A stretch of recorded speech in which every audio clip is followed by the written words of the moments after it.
اعوذ باللہ من الشیطان الرجیم بسم اللہ الرحمن الرحیم ولو يعجل الله للناس الشر استعجالهم بالخير لقضي إليهم أجلهم فنذر الذين لا يرجون لقاءنا في طغيانهم يعمهون۔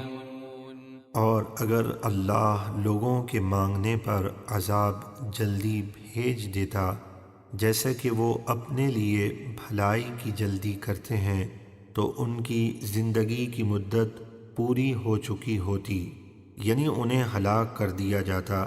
اس آیت کا شان نزول یہ ہے کہ نضر بن حارث نے کہا تھا، یا رب، یہ دین اسلام اگر تیرے نزدیک حق ہے تو تو ہمارے اوپر آسمان سے پتھر برسا۔ اس پر یہ آیت کریمہ نازل ہوئی اور بتایا گیا کہ اگر اللہ تعالیٰ کافروں کے لیے عذاب میں جلدی فرماتا جیسے کہ ان کے لیے مال و اولاد وغیرہ دنیا کی بھلائی دینے میں جلدی فرمائی تو وہ سب ہلاک ہو چکے ہوتے۔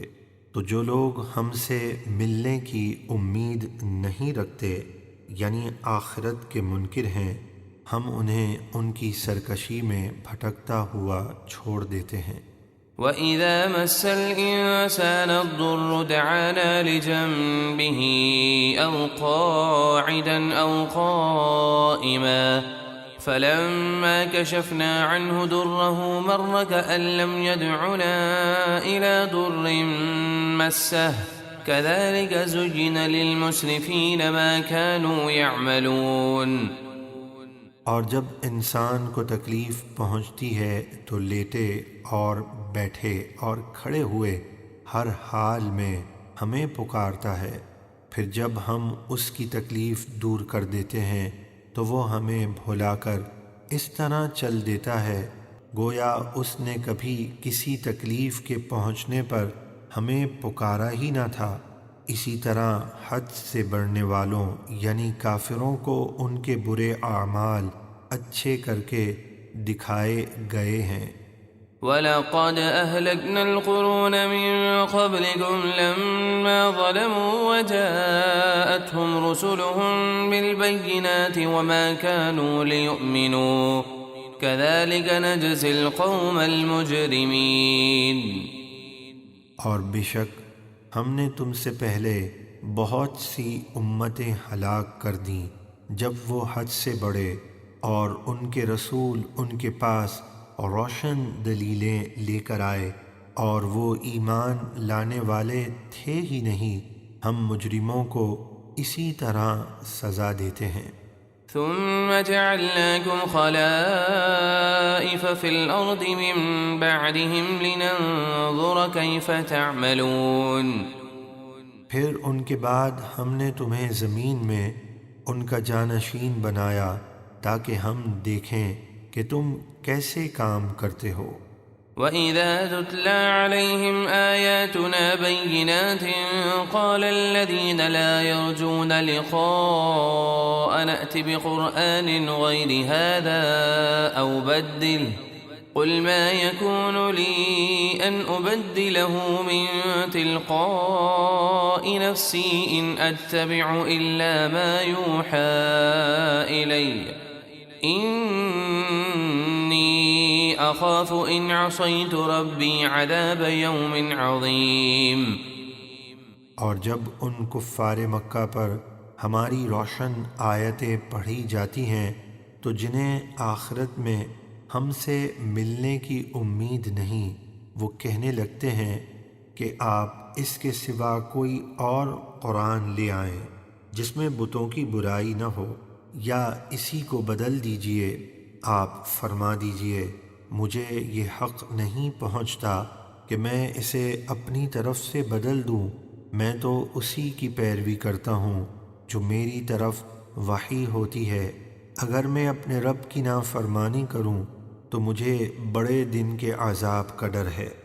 قُل لَّوْ شَاءَ اللَّهُ مَا تَلَوْتُهُ عَلَيْكُمْ وَلَا أَدْرَاكُمْ بِهِ فَقَدْ لَبِثْتُ فِيكُمْ عُمُرًا مِّن قَبْلِهِ أَفَلَا تَعْقِلُونَ۔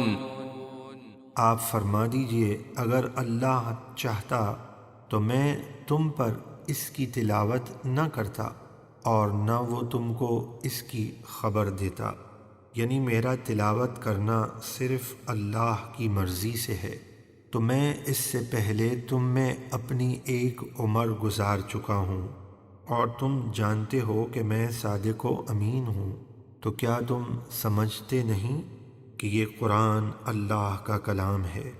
فمن أظلم ممن افترى على الله كذبا أو كذب بآياته إنه لا يفلح المجرمون۔ تو اس سے بڑھ کر ظالم کون جو اللہ پر جھوٹ باندھے، یعنی اس کا شریک ٹھہرائے یا اس کی آیتیں جھٹلائے، بے شک مجرم کبھی کامیاب نہیں ہوں گے۔ وَيَعْبُدُونَ مِن دُونِ اللَّهِ مَا لَا يَضُرُّهُمْ وَلَا يَنفَعُهُمْ وَيَقُولُونَ هَٰؤُلَاءِ شُفَعَاؤُنَا عِندَ اللَّهِ قُلْ أَتُنَبِّئُونَ اللَّهَ بِمَا لَا يَعْلَمُ فِي السَّمَاوَاتِ وَلَا فِي الْأَرْضِ سُبْحَانَهُ وَتَعَالَىٰ عَمَّا يُشْرِكُونَ۔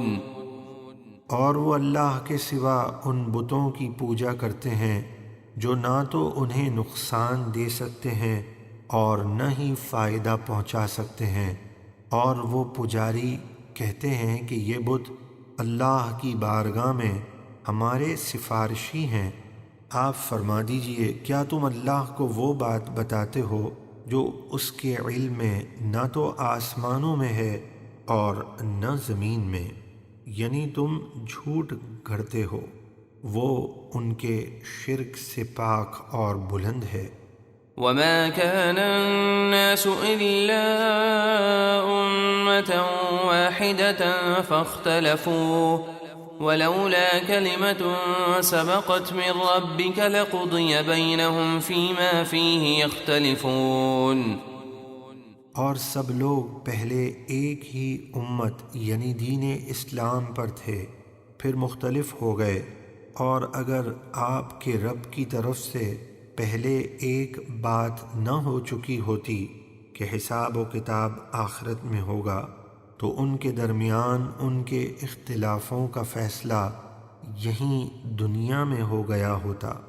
وَيَقُولُونَ لَوْلَا أُنزِلَ عَلَيْهِ آيَةٌ مِّن رَّبِّهِ فَقُلْ إِنَّمَا الْغَيْبُ لِلَّهِ فَانتَظِرُوا إِنِّي مَعَكُم مِّنَ الْمُنتَظِرِينَ۔ اور وہ کفار مکہ کہتے ہیں کہ رسول پر ان کے رب کی طرف سے ہماری منہ مانگی کوئی نشانی کیوں نہیں اتری، جیسے صفا پہاڑ کو سونا بنا دینا وغیرہ۔ تو آپ فرما دیجئے، غیب تو اللہ کے لیے ہے، تو تم اپنے انجام کا انتظار کرو، میں بھی تمہارے ساتھ انتظار کر رہا ہوں۔ صدق اللہ العظیم۔